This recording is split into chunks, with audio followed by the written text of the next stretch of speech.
નમસ્કાર, હું પ્રવીણ બીપોર જોઈ વાવાઝોડાના કારણે સૌરાષ્ટ્ર, કચ્છ અને ઉત્તર ગુજરાત સહિત દક્ષિણ ગુજરાતના ઘણા બધા વિસ્તારો અસરગ્રસ્ત થયા અને સૌથી મોટી નુકસાની બાગાયતી પાકોમાં હતી, ખેતી પાકોમાં પણ હતી. સર્વે પણ થયો. કેન્દ્રીય ગૃહમંત્રી અમિત શાહે પણ હવાઈ નિરીક્ષણ કર્યું અને ગંભીરતાથી તમામ અધિકારીઓ સાથે ચર્ચા કરી અને નુકસાનીનો તાગ મેળવ્યો. રિપોર્ટ સોંપાયો. ગઈકાલે જાહેરાત થઈ 240 કરોડનું રાહત પેકેજ અપાયું છે, પણ આ માત્ર 2 જિલ્લા માટે છે, બનાસકાંઠા અને કચ્છ. તો બનાસકાંઠા અને કચ્છ સિવાય સવાલ એ થાય કે બાકી કોઈ જિલ્લામાં નુકસાની નથી શું? આ સવાલ કૃષિ મંત્રીને પણ પૂછાયો તો કૃષિ મંત્રીએ કહ્યું કે અન્ય જિલ્લાઓમાંથી પાક નુકસાની જે થઈ છે તેની રજૂઆતો મળી નથી. તો આ 2 જિલ્લા માટે 240 કરોડ ફાળવ્યા છે. મોટી વાત એ છે કે એસડીઆરએફના જે નિયમો છે એ ઉપરાંત રાજ્ય સરકાર પોતાના ભંડોળમાંથી સહાય ચૂકવશે. 33%થી વધુ નુકસાનીના કિસ્સામાં 2 હેક્ટરની મર્યાદામાં 1 હેક્ટરે 1.25 લાખની સહાય ચૂકવાશે અને 10 થી 32% જો નુકસાન હોય તો પ્રતિ હેક્ટર 25,000 2 હેક્ટરની મર્યાદામાં ચૂકવાશે. પણ આ સહાય કેટલી અસરદાર છે? 33%થી વધુ નુકસાનીના કિસ્સા આ બંને જિલ્લામાં કેટલા છે, અથવા તો આ બંને જિલ્લા સિવાય એવો કોઈ બેલ્ટ બાકી રહી ગયો છે કે જ્યાં ખરેખર બાગાયતી પાકોને નુકસાની થઈ છે? એ પણ એક મુદ્દો છે. બીજો મુદ્દો એ છે કે માત્ર શું બાગાયતી પાકોને જ નુકસાની થઈ છે, અન્ય ખેતી પાકોને નથી થઈ? સવાલ મોટો છે. જીએસટીવીએ પણ આ દિવસ દરમિયાન તમામ આ બંને જિલ્લાઓ છે ખાસ કરીને ખેડૂતો સાથે વાત કરવાનો પ્રયત્ન કર્યો, કેમ કે 240 કરોડનું પેકેજ છે તો પેકેજનું પોસ્ટમોર્ટમ પણ થવું જોઈએ. ચર્ચામાં 3 ખાસ મહેમાન આપણી સાથે જોડાશે. પાલ આંબલિયા આપણી સાથે જોડાશે, કિસાન કોંગ્રેસના ચેરમેન. સાથે જ શિવજીભાઈ બરાડિયા આપણી સાથે જોડાશે, કચ્છથી ભારતીય કિસાન સંઘ કચ્છના પ્રમુખ, અને કીર્તિસિંહ વાઘેલા જોડાશે, ભાજપના સાંસદ પણ ધારાસભ્ય આપણી સાથે જોડાઈ ગયા છે, બનાસકાંઠાથી બિલોંગ કરે છે, એટલે વાત કરવાની વધુ મજા આવશે. ત્રણેયનું સ્વાગત છે. શરૂઆત શિવજીભાઈ આપથી કરીએ. જે રાહત પેકેજ જાહેર થયું છે કચ્છ અને બનાસકાંઠા માટે, આ પેકેજ પૂરતું કેટલું? અને હમણાં સુધી ખેતીવાડી અધિકારી તમારા સાથે પણ ચર્ચા થઈ, બનાસકાંઠા પણ ચર્ચા થઈ, બનાસકાંઠામાં ની બાદમાં વાત કરીએ, પણ કચ્છમાં એમ કહેવાય છે કે 35,000 હેક્ટરમાં બાગાયતી પાકોનું વાવેતર હતું, 17,365 હેક્ટરમાં 33%થી વધુ નુકસાન છે. તો આ રાહતનો મલમ કેટલો અસરદાર જે નુકસાની થઈ છે જમીની સ્તર પર? પેલો તો પ્રવીણભાઈ, હું જીએસટીવી નો ખૂબ ખૂબ આભાર માનું છું કે આ એક સતત ખેડૂતોના પ્રશ્નને વાચા આપવાનો પ્રયત્ન કરે છે. બીજું કે જે પેકેજ જાહેર થયું છે, જયારે બિપરજોય વાવાઝોડું આવ્યું, વિદેજી અમારું ભારતીય કિસાન સંઘ ગુજરાત પ્રદેશ દ્વારા રાજ્ય સરકારને કે જે એસડીએફ ની જે ફંડમાંથી આપવામાં આવે છે ખેડૂતોને, આ જૂની યોજના છે. હવે જે બીજી મોંઘવારીઓ વધી છે એના સામે આ છે ને પૂરતું નથી, અમારી પહેલાથી જ માંગણી રહી હતી. એક વાત. બીજું કે કચ્છની અંદર 56,000 હેક્ટરની અંદર બાગાયત પાકનું વાવેતર કરેલું છે. હવે જે સર્વે થયું છે 17,365 હેક્ટરની અંદર એવું કે છે કે 33%થી વધારે. અને હું આપને એક વાત સ્પષ્ટ કરી દઉં, મેં સતત 4 વખત આખા જિલ્લાનો પ્રવાસ કર્યો છે. 70 થી 80% કચ્છ જિલ્લાની અંદર નુકસાન છે, માત્ર હવે 10% ક્યાંક નુકસાન છે એવી વાત કરે ને તો મને લાગે આ વાત વ્યાજબી નથી. બીજી બાબત, તો આંકડો જે આપ્યો તમે શિવજીભાઈ, તો આંકડો આપ્યો તો આમાં 10 થી 32% નુકસાનીના કિસ્સા કેટલા કચ્છમાં? એ કોઈ માહિતી છે કે ગઈકાલે પ્રેસ કોન્ફરન્સ થઈ, અથવા તો 33%થી વધુ નુકસાનીના કિસ્સા કેટલા આ 240 કરોડના પેકેજમાં? હવે એ તો અત્યારે એમ કે છે મને કે 17,365 હેક્ટરની અંદર 33%થી વધારે નુકસાન છે એવું અમે રિપોર્ટિંગ કર્યું છે સરકારને. અને 6500 હેક્ટરની અંદર છે ને બાગાયતના ઝાડ પડી ગયા છે આવું કીધું છે. પણ બાગાયતના ઝાડ હું માનું છું ત્યાં સુધી, મેં જ્યાં સુધી સ્થળ ઉપર જોયું છે ત્યાં સુધી, કૃષિ મંત્રી પણ જોઈને ગયા છે, લગભગ મને લાગે 30,000 હેક્ટરથી વધારેની અંદર એને ઝાડો પડી ગયા છે. બીજી બાબત જે છે, આ લાભ છે ને 11,225 ખેડૂતોને મળવા પાત્ર થાય છે એવું ઈ કે છે. પછી બીજી બાબત કે આ પેકેજ છે ને એ અપૂરતું છે, પૂરતું નથી. બાગાયત પાક આખી સિઝનની અંદર એક જ વખત આવે. નુકસાની કરોડો ને અબજો રૂપિયામાં થઈ ગઈ છે, સરકાર ક્યારે ભરી ન શકે એ આપણે સમજી શકીએ એવી બાબત છે. આ કુદરતી નુકસાની છે. પણ આજે જે મોંઘવારી છે, આજે હું તમને કહું કે 20 વર્ષ પછી બીજામાં કોઈકમાં 300 ગણા 500 ગણા. હું તમને એક દાખલો આપું, ટ્રેક્ટર 3 લાખ રૂપિયાનું મળતું હતું 97-98 માં, એ આજે 10 લાખ રૂપિયાનું મળે છે. ડીઝલ સમજી લેજો કે 12 રૂપિયા 13 રૂપિયા હતા, એ આજે 100 રૂપિયા થઈ ગયા. એટલે ખેડૂતોની કોસ્ટ અને ખેડૂતોના સામે જે ભાવ વધ્યા છે એ માત્ર 10-15% વધ્યા છે. એટલે આમ પ્રજાને પણ એમ થાય છે કે ભાઈ ખેડૂતો વારે ઘડીએ સહાય માંગે છે. હું તો આપના માધ્યમથી સરકારને કહું છું કે ખેડૂતો ઉપર તમે જરાય મહેરબાની નથી કરતા. ખેડૂતોને ભાવ નથી મળતા ને એટલે અમારે આ સહાય માંગવી પડે છે. અને આ ખાલી તમે 2 હેક્ટરની મર્યાદામાં બાગાયતમાં અબજો રૂપિયાનું નુકસાન થઈ ગયું છે. ખાલી કેળા, આંબા, ખારક, દાડમ, એને કેળાને તો બારે કાઢવાનો ખર્ચો એકરે 50,000 રૂપિયાનો. એટલે આ સહાય છે ને અપૂરતી છે. આપના માધ્યમથી હું સરકારને હજી વિનંતી કરું માટે કેટલી અપેક્ષા રાખી હતી તમે? પણ સીએમ સહિત કૃષિ મંત્રીએ રજૂઆત કરી. શિવજીભાઈ, એક એપ્રોક્સ જે નુકસાની છે તેમની સામે કદાચ પૂરતું તો ના આપી શકાય, પણ રજૂઆત તમે કેટલાની કરી હતી? સીએમ હોય, કૃષિ મંત્રી હોય, ગાંધીનગર હોય કે કચ્છ હોય? જો કૃષિ મંત્રી આવ્યા ત્યારે અમારા 6 ધારાસભ્ય પણ હાજર હતા. અમારા ધારાસભ્ય પણ રજૂઆત કરી, અમે પણ રજૂઆત કરી, સાથે મળીને રજૂઆત કરી હતી. એવું નતું કે રજૂઆત આપણે નહોતી કરી. એને કીધું હતું કે ભાઈ તમારે મેક્સિમમ આખા ગુજરાતમાં આ જે કચ્છની સ્થિતિ છે અત્યારે ખૂબ ખરાબ છે. કચ્છે ઘણું બધું આપ્યું છે. અમે તો લાખ રૂપિયા એકરના માંગ્યા હતા કે એકરે લાખ રૂપિયા તો મેક્સિમમ આપવા જોઈએ, તો ખેડૂતો બેઠા થઈ શકશે. બાકી ખાલી આ તમે મર્યાદાઓ ને આ બધું ખેડૂતોને 500-700 કરોડ રૂપિયા આપવા હોય તો ક્યાં મોટો પ્રશ્ન છે? તમે ગમે અને બીજાને લારીઓ કરી દો છો તો ખેડૂતોને આપવામાં. અને માત્ર આ બાગાયતનો પ્રશ્ન નથી પ્રવીણભાઈ, આ તો બાગાયતની જ હજી વાત કરી છે. એ સવાલ પર આવું છું શિવજીભાઈ, એ સવાલ પર આવું છું. બાગાયત સિવાયના જે પાકોમાં નુકસાની છે એ સવાલ પર પણ આવું છું. કીર્તિસિંહ વાઘેલા, તમે જે વિસ્તારમાંથી આવો છો, બનાસકાંઠા જિલ્લામાં પણ બિપરજોયે અસર કરી, પણ તમારા માટે શું આ પેકેજ પૂરતું છે અથવા તો બાગાયત સિવાય અન્ય પાકોને જે નુકસાન થયું છે તેમના માટે શું કોઈ વિચારણા હેઠળ છે સરકારમાં કે આવનાર સમયમાં તેના પણ આંકડા જાહેર થશે અથવા તો કોઈ સહાય પેકેજ જાહેર થશે? નુકસાની તો અન્ય પાકોમાં પણ છે. નમસ્તે મિત્રો, ગુજરાત સરકાર દ્વારા બિપરજોય વાવાઝોડાના અસરગ્રસ્ત ખેડૂતો, ખાસ કરીને કચ્છ, બનાસકાંઠા માટે જે 240 કરોડ રૂપિયાનું પેકેજ સરકારશ્રી દ્વારા જાહેર કરવામાં આવ્યું છે, સરકારશ્રી ખૂબ સારો નિર્ણય કર્યો છે. આ નિર્ણયને વધાવો. કચ્છ, બનાસકાંઠા વગેરે જે જિલ્લામાં કૃષિ, પશુપાલન ને જે નુકસાનો થયા છે, સાથે સાથે રહેણાંકના લોકોના ઘરોને પણ નુકસાનો થયા છે. કૃષિની અંદર ખાસ કરીને જે આપણા ખરીફ પાકો હતા એને પણ નુકસાન થયું છે, બાગાયત પાકોને પણ નુકસાન થયું છે. બનાસકાંઠાના ધાનેરા વિસ્તારમાં જમીન ધોવાણના પણ પ્રશ્નો બન્યા છે. આ બધા જ પ્રકારનું સર્વે થયું છે. આ સર્વેના અનુસંધાને સરકારે જે પેકેજ જાહેર કર્યું છે, હરેક ખેડૂત જે નુકસાન થયું છે એને મળવાપાત્ર નુકસાનનું વળતર સરકારે ચૂકવવાનું જે પેકેજ કર્યું છે એ સારું જ પેકેજ છે.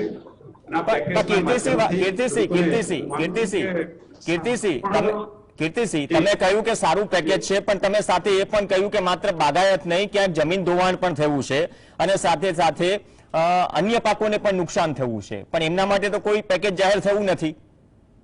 હું એ જ પૂછું છું, એ કોઈ વિચારણા હેઠળ છે કે નહીં? આ પેકેજ તો માત્ર 2 જિલ્લામાં બાગાયતી પાકો માટે છે. તમે કહો છો કે ન માત્ર બાગાયતી પાકો પણ જમીનનું ધોવાણ થયું છે, અન્ય પાકોને નુકસાન થયું છે, પણ અન્ય પાકો માટે અને જમીન ધોવાણ માટે તો કોઈ સહાય પેકેજ જાહેર નથી કર્યું સરકારે. તો મેં એ જ સવાલ કર્યો હતો કે એ વસ્તુ વિચારણા હેઠળ છે કે નહીં? આ વિચારણા હેઠળ છે. જે બાકીની જાહેરાતો પછી સરકાર કરશે, પણ રજૂઆતો થઈ છે, સર્વે થયું છે, એ પ્રમાણે નુકસાન સરકારશ્રીને ચૂકવવા માટે અહીં અધિકારીઓની ટીમ દ્વારા સંપૂર્ણ રિપોર્ટ કરીને મોકલી આપવામાં આવ્યો છે. અને અમારી રજૂઆત પણ છે કે ખેડૂતોને જે નુકસાન થયું છે મળવાપાત્ર નુકસાન સરકારે આપવું જોઈએ. ખેતીવાડી અધિકારી કહે છે કે 3500 હેક્ટરમાં 33% થી વધુ નુકસાન છે. આંકડો સાચો છે? બનાસકાંઠામાં ખેડૂતોને લગભગ 15,000 હેક્ટર પાકોના નુકસાન થયેલા છે. લગભગ 19,000 ખેડૂતોનું પોતાના ખેતરોના નુકસાનના સર્વે પણ થઈ ચૂક્યા છે. નહીં, આ સવાલ ઉપર આવીશ ફરીથી અન્ય પાકો માટે. તમે કહો છો વિચારણા હેઠળ છે, તો કદાચ પાઇપલાઇનમાં હતું, કેમ કે ગઈકાલની પ્રેસ કોન્ફરન્સમાં એવો કોઈ ઉલ્લેખ ન હતો. પાલ અંબલી આપણી સાથે છે. પાલભાઈ, ગઈકાલે સવાલ કૃષિ મંત્રીને પૂછાયો તો કહ્યું કે અન્ય જિલ્લાઓમાંથી નુકસાનીની કોઈ રજૂઆતો આવી નથી. એક તો બાગાયતી પાકો માટે પેકેજ પૂરતું છે કે નહીં એ સવાલ મેં શિવજીભાઈને કર્યો, પણ સાથે સાથે અન્ય જિલ્લાઓ, શું એવું માની લઈએ કે અન્ય જિલ્લાઓમાં નુકસાન નથી થયું અથવા થયું છે, તેનું આંકલન કે સર્વે કે જાહેરાત આવનાર દિવસોમાં થશે? જે કીર્તિસિંહે થોડી વાત કરી કે રજૂઆતો કરી છે બનાસકાંઠામાં પણ અન્ય પાકોની, પણ સાથે અન્ય જિલ્લાઓ પણ છે જ્યાં બે પાકોમાં નુકસાન થયું છે, બાગાયતી અને અન્ય ખેતી પાકો. પાલભાઈ, અનમ્યુટ કરશો આપના તરફથી તો અવાજ સાંભળી શકીએ. પાલ અંબલી, અનમ્યુટ કરશો તમારા તરફથી તો અવાજ સાંભળી શકીએ.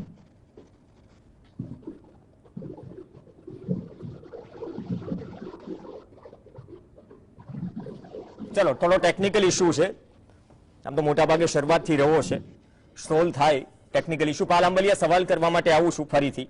શિવજીભાઈ, કીર્તિસિંહે કહ્યું કે અન્ય પાકો માટે પણ રજૂઆતો કરી છે, બાદમાં વિચારણા હેઠળ છે, બાદમાં જાહેર થશે. હવે આવી કોઈ વિગતો તમારી પાસે છે અથવા, કેમ કે તમે ટચમાં છો ડે ટુ ડે, તમે ભારતીય કિસાન સંઘમાં છો, તમે કૃષિ મંત્રીને મળો છો, રજૂઆતો કરો છો, સીએમ સુધી રજૂઆતો કરો છો, તો આવી કોઈ રજૂઆત થઈ છે અથવા તો સામેથી કોઈ કોમ્પ્લિમેન્ટ મળ્યો છે કે નહીં? બાકી બધી વસ્તુઓ પણ પાઇપલાઇનમાં છે, હજુ થોડી વાર લાગશે, આ બાગાયતનું છે. જો રજૂઆતને જ્યાં સુધી લાગે વળગે ત્યાં સુધી, કચ્છ જિલ્લાને લાગે વળગે ત્યાં સુધી જિલ્લા પ્રમુખ તરીકે મેં અન્ય પાકોને નુકસાન થયું છે એવું વારે વારે રજૂઆતો કરી છે અને થયું છે એ હકીકત છે. પછી બીજું કે 30મી તારીખે સમજી લેજો કે જે અતિવૃષ્ટિ થઈ 2 તાલુકામાં, એમાં જમીન ધોવાણની તમે વાત કરી પ્રવીણભાઈ, મને કહેતા એક શરમ આવે છે કે ખરેખર રાજ્ય સરકાર કને જમીન ધોવાણનું સર્વે કરવા માટેની કોઈ એજન્સી નક્કી નથી. બધા હાથ ઊંચા કરી દે છે. જમીન ધોવાણનું સર્વે કોના કને કરાવવાનું? 2 તાલુકાની અંદર છે ને જમીન આખી ધોવાણ થઈ ગઈ છે, અંજાર અને ભુજ તાલુકાના અમુક ગામડાઓ. એટલે આ તો માત્ર છે ને વાતો કરવાથી નહીં થાય. જો ખેડૂતોને કોઈ મહેરબાની નથી, ખેડૂતો છે તો આ દેશ છે. રાષ્ટ્ર, સાચું રાષ્ટ્ર જો બચાવવું હશે તો ખેડૂતો બચશે તો બચશે. ખેડૂતો, પ્રજાને પણ એમ થાય છે કે વારે ઘડીએ ખેડૂતો કેમ માગે છે? પ્રજાને તમારે ખેડૂતોના ભોગે સસ્તું ખવડાવવું છે એટલે ખેડૂતોને સહાય માંગવાનું થાય છે, બાકી સહાય માંગવાનો જરાય શોખ નથી. અને આમાં કેટલો બધો ભ્રષ્ટાચારની પણ ભૂ આવે છે. ભ્રષ્ટાચાર સરકાર કદાચ પ્રયત્ન કરતી હશે કે ન થાય એવો, પણ નીચે સુધીમાં કેટલો ભ્રષ્ટાચાર થાય છે એના પણ અમને બધી ધ્યાનમાં છે. ક્યાંક સાચા ખેડૂતો રહી જાય છે આમાં અને ખોટા ક્યાંક લાભ લઈ જાય. એટલે આવું બધું આમાં ઘણું બધું થાય છે. એટલે સરકારે જો ખેડૂતોને આપવા માટે છે ને મન ખુલ્લું રાખવું પડે. એટલા માટે કે ખેડૂતો છે ને એટલે આ બધા આખો દેશ છે. અને ખેડૂતો ગરીબ પ્રજાને તમે સસ્તું ખવડાવો છો ને, ખેડૂતોને જો પૂરતા ભાવ આપી દો તમે, ખેડૂતો ક્યારે તમારા, હું આજની તારીખમાં લખીને આપી દઉં, ખેડૂતો તમારા કને ક્યારે સહાય ના માંગે. ખેડૂતોને સહાય માંગવાની જરૂર નથી. તમે ખેડૂતોને માત્ર વાત કરી કે જે ઓકે, તમે જે પેકેજની વાત કરી યોગ્ય વ્યક્તિ સુધી પહોંચવું જોઈએ, આશય હોવો જોઈએ. પાલ અંબલિયા, અવાજ પહોંચી રહ્યો છે. કીર્તિસિંહ વાઘેલાએ કહ્યું કે જમીન ધોવાણ પણ બનાસકાંઠામાં થયું છે. શિવજી બરાડિયા કહે છે કે જમીન ધોવાણ અંજાર અને આસપાસના ગામોમાં પણ થયું છે. તો અન્ય પાકોની ચર્ચા વિચારણા બધું ચાલુ છે, કદાચ આવનાર સમયમાં ડિક્લેર પણ કરી શકે. પણ અન્ય જિલ્લાઓના પટ્ટાઓનું શું, કે જ્યાં નુકસાની થઈ છે અને પ્રેસ કોન્ફરન્સમાં એમ કહેવાય છે કે રજૂઆતો નથી મળી નુકસાનીની? પ્રવીણ, મારો અવાજ આવે છે? જી, લાઉડ એન્ડ ક્લિયર. પ્રવીણ, મારો સવાલ પણ એ જ છે કે શું વિપરજોએ માત્ર બનાસકાંઠા અને કચ્છમાં જ નુકસાન થયું છે, બીજે ક્યાંય નુકસાન જ નથી? દ્વારકા, જામનગર છે, મોરબીનો કાંઠાનો પટ્ટો છે, એટલે ઓલ ઓવર બધું જ નુકસાન છે. સૌથી વધારે બનાસકાંઠા કચ્છમાં છે, સ્વીકારીએ, એમાં કોઈ ના નથી. ચલો બનાસકાંઠા અને કચ્છની જ વાત કરીએ તો સરકારે પેકેજ આપ્યું છે. એમાં સૌથી મોટો સવાલ એ છે કે બાગાયતી પાકમાં 1,25,000 રૂપિયા પ્રવીણ એક હેક્ટરમાં જે ખજૂરીઓ, ખારેક જે નાશ પામી છે ને બહાર કાઢવાનો જેસીબી વાળા ખર્ચ લેવાના છે, ઓછામાં ઓછો. એ રોપાનો ખર્ચ શું, જે ખેડૂતોએ પાછા ત્યાં બાગાયત કરવી હોય તો ઓછામાં ઓછો 5,000 રૂપિયા એના રૂપાનો ખર્ચ છે. તો ખેડૂત કેવી રીતે? સૌથી મોટી વાત એ છે પ્રવીણ કે 1998માં જે વાવાઝોડું આવ્યું, આ વાવાઝોડાએ બાગાયતી પાકોને ગીર સોમનાથ થી લઈ અને કચ્છ સુધી તમામ બાગાયતી પાક નષ્ટ કરી દીધો. એ દરિયાકાંઠાના પાક ફરીથી બાગાયતી પાક 25 વર્ષે ઉભા થાય અને ફરીથી વિપર્યોએ કચ્છની અંદર બાગાયતી પાકોને ખતમ કરી દીધા. સરકારે 25 વર્ષની ખેડૂતોની મહેનતની કિંમત આંકી છે માત્ર 1,25,000. પ્રવીણ, મોટી વાત આ સમજવા જેવી છે. હું એમ કહું છું કે ભાઈ કીર્તિસિંહ હમણાં કહેતા હતા, તો સવાલ એ છે કે બનાસકાંઠામાં 8-8 ફૂટ ખાડા પડી ગયા જે ખેડૂતના ખેતરની અંદર, જે જમીનનું ધોવાણ થયું છે, એના માટે સરકારે કેમ ના વિચાર્યું? પ્રવીણ, માત્ર ખેડૂતોની જ આપણે વાત કરીએ છીએ, પણ સાથે સાથે માછીમારોનું પણ વિચારવું જોઈએ.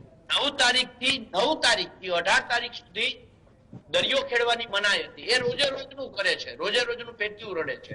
9 તારીખથી 18 તારીખ સુધી એમને દરિયો ખેડવાની મનાઈ, એટલે માછીમારી ના કરી શકે, એટલે 9-10 દિવસ એમને ઘરે જ બેસવાનું રહ્યું, એટલે સૌથી મોટું નુકસાની. બીજું, ભાજપ સરકાર જ્યારથી શાસનમાં આવી છે ત્યારથી ગુજરાતના એક પણ બંદર ઉપર હોડી પાર્કિંગની વ્યવસ્થા નથી કરી. એના કારણે સામસામી જે હોડીઓ બાંધી સામસામી અથડાઈ અને હોડીઓ જે નાના નાના હોડકાઓ હતા માછીમારો, એ હોડકાઓ ભાંગી તૂટી ગયા છે, એટલે ફરીથી એમની રોજગારીનું સાધન છે એ પણ તૂટી પડ્યું છે. સરકાર આખી વાતમાં ક્યાંય કરતા ક્યાંય માછીમારીનો ઉલ્લેખ જ નથી કર્યો. સરકારનું બેવડું ધોરણ સમજવા જેવું છે પ્રવીણ. જ્યારે જમીન સંપાદનની અંદર કોઈ પણ વૃક્ષ જતું હોય તો સરકારે દરેક વૃક્ષનો 3,000 રૂપિયાથી લઈ અને 40,000 રૂપિયા સુધી એની કિંમત નક્કી કરેલી છે.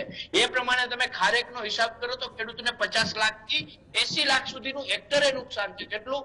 50 લાખથી 80 લાખનું એક હેક્ટરે નુકસાન છે.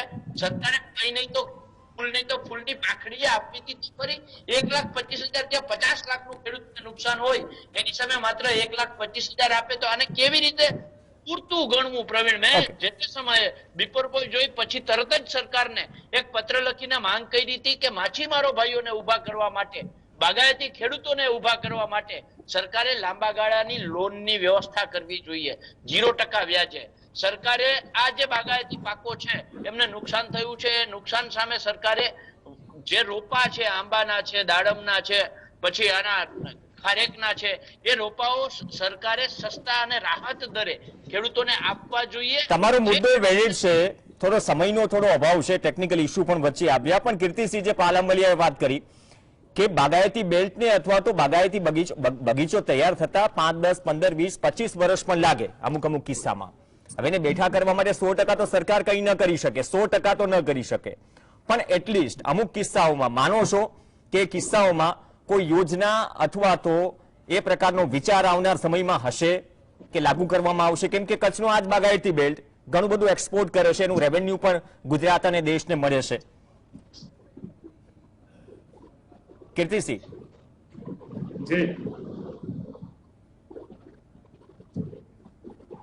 તો બાગાયતી માટે કંઈક કરશે, કોઈ પોલિસી આવશે? 100% તો બેઠા નહીં થાય, વર્ષો લાગી જશે, અલગથી વિચારશે અન્ય પાકો માટે પણ.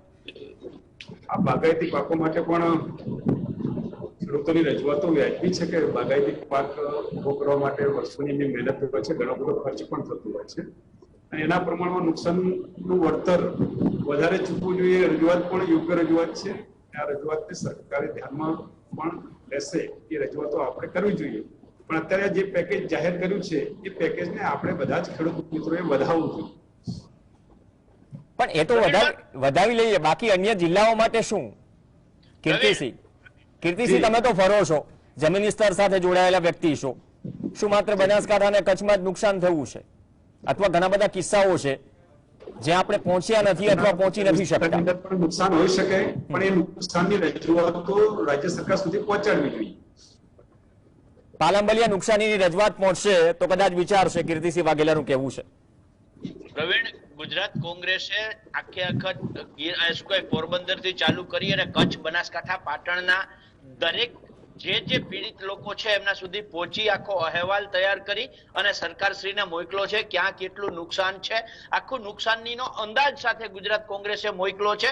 અને કીર્તિસિંહ એમ કહે છે કોઈ કહેશે તો રજૂઆત કરશે તો સરકારની દાનત નથી. પ્રવીણ, મારો બીજો સવાલ એ છે પ્રવીણ કે આ અગાઉ તોકતે વાવાઝોડાની અંદર 2021-22 ની અંદર જામનગર, રાજકોટની અંદર જે અતિવૃષ્ટિ થઈ, આ અતિવૃષ્ટિની અંદર ગયા વર્ષે કમોસમી જે નુકસાન થયું છે એને લઈને સરકારે જ્યારે પેકેજો જાહેર કર્યા, સરકાર પેકેજ જાહેરાત કરવામાં બહુ આગળ છે, તરત જ જાહેરાત કરી દે, પણ એની સામે ખરેખર જેટલી જાહેરાત કરી હતી એટલું પેકેજ ખેડૂત સુધી ખરેખર પહોંચ્યું છે ખરું? અથવા તો હમણાં જ કિસાન સંઘના કચ્છના પ્રમુખ જે બરાડિયાભાઈ કહેતા હતા એવી રીતે બીજા લોકોને ક્યાંક ને ક્યાંક લાભ થઈ ગયો છે. આવું નથી થયું ને સરકારે જાહેર કરવું જોઈએ.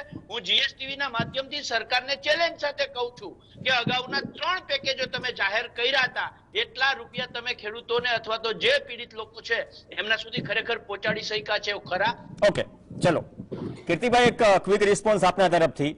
રાહત પેકેજો ઘણા જાહેર થયા, સરકારે એવું નથી જાહેર નથી કર્યા, પણ સરકારનો પણ આશય છે કે એ અસરગ્રસ્ત વ્યક્તિ સુધી પહોંચે.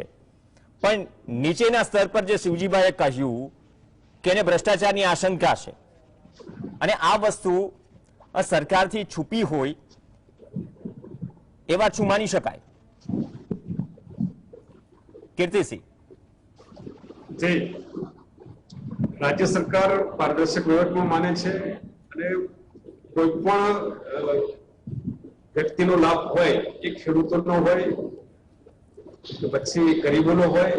આપ જાણો જ છો, મીડિયાના મિત્રો આપ સારી રીતે વાકેફ છો કે બધા જ લાભાર્થીઓને ડિવિડન્ડ માધ્યમથી એમના એકાઉન્ટમાં સીધા જ પૈસા ચૂકવવામાં આવે છે. એ પહેલાની જેમ વન બાય વન પાલભાઈ, આપણે વચ્ચે બોલવાની પરંપરા નથી. જી જી. ઓકે, તો શિવજીભાઈ 20-30 સેકન્ડ બહુ કટ ટુ કટ સમય છે, છેલ્લું રિએક્શન આપનું. બંનેને સાંભળ્યા તમે. જો રિએક્શનમાં પહેલું તો જે છે આ પેકેજ, કીર્તિસિંહજીએ કીધું કે વધારવું જોઈએ.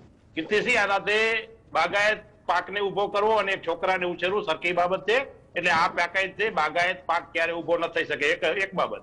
બીજું, માત્ર બાગાયતને નુકસાન નથી થયું. આજે આપના માધ્યમથી સરકારને કહું છું, કીર્તિસિંહજીને કહું છું કે બીજા અન્ય પાકોને પણ નુકસાન થયું છે, એનું તાત્કાલિક ધોરણે. અને કીધું કે ડાયરેક્ટ એકાઉન્ટની વાત કરી. ડાયરેક્ટ એકાઉન્ટમાં આવે તો વાત સાચી છે, પણ નીચે સર્વેમાં જ ગડબડ થાય, સાચો રહી જાય છે અને ખોટાના કાગળિયા ચિત્રીને આપી દે છે. એટલે ખાતામાં તો ડાયરેક્ટ આવે છે, પણ અહીંયાથી કાગળિયા શું ચિત્રાય છે ને એ કીર્તિસિંહ આખું જગ જાણે છે. અહીંયા આખી પરિસ્થિતિ જુદી હોય છે. નાના ખેડૂતને ખબરે નથી હોતી. નાનો ખેડૂત, અને અમે તો સરહદ ઉપર બેઠા છીએ, અમારી 350 કિલોમીટરનો જિલ્લો છે, બચારા ખેડૂતનો અવાજ પણ ન સંભળાય. એટલે સાચા ખેડૂતો રહી જાય છે, એ હકીકત છે, વાસ્તવિકતા ના, છે. એટલા માટે આજે દરેક વખત એમ કહીએ કે અઠવાડિયે 10 દિવસે કેમ આવા મુદ્દા પર ચર્ચા, પણ સીધી અને સટ વાત એ છે કે જ્યારે કોઈ હેડલાઇન ભલે કોઈ આંકડો આવે કે કોઈ સરકારે આટલા કરોડનું રાહત પેકેજ જાહેર કર્યું, પરંતુ એ હેડલાઇન બન્યા બાદ નીચેના સ્તર પર શું થાય છે એ પણ લોકો સામે આવવું જોઈએ. નહીતર વન વે આપણે વિચારી રહ્યા છે કે આટલી રાહત જાહેર થઈ. સરકારનો પણ આશય છે કે યોગ્ય વ્યક્તિ અસરગ્રસ્ત વ્યક્તિ સુધી પહોંચે.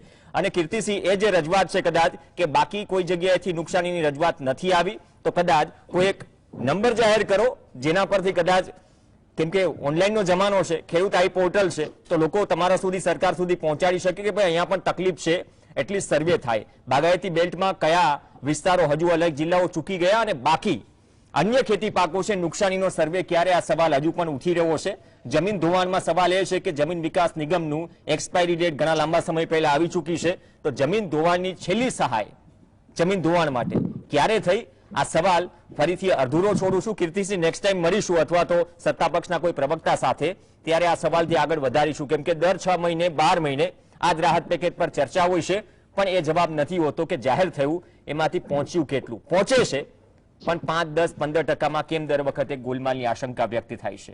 ધન્યવાદ શિવજીભાઈ બરાડિયા, કીર્તિસિંહ વાઘેલા અને પાલભાઈ આંબલિયા ચર્ચામાં જોડાવા માટે. આ સાથે ચર્ચામાં હાલ બસ આટલું જ.